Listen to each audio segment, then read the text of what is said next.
Derdimi sormayın bana, hangi birini söyleyeyim? Derdimi sormayın bana, hangi birini söyleyeyim? Yüreğimde 100.000 yara, hangi tabibe gideyim? Hangi hekime gideyim? Duvarlarla baş başayım, yaz bahar değil kıştayım, kaderimle savaştayım. Hangi birini söyleyeyim? Duvarlarla baş başayım, yaz bahar değil kıştayım, kaderimle savaştayım.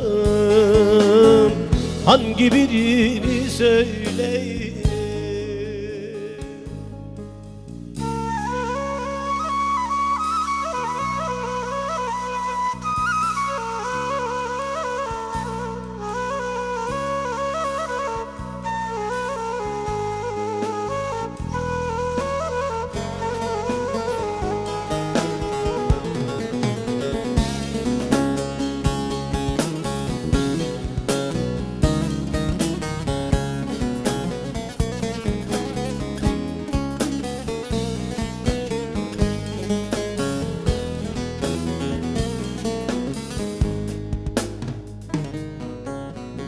Engel sardı her yanımı,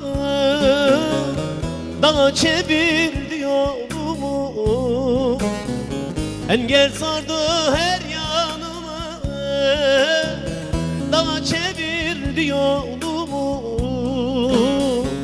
Kırdı kanadım kolumu, hangi birini söyleyeyim? Hangi tabibe gideyim? Duvarlarla baş başayım, yaz bahar değil kıştayım, kaderimle savaştayım. Hangi birini söyleyeyim? Duvarlarla baş başayım, yaz bahar değil kıştayım, felek ile savaştayım. Hangi birini söyleyeyim?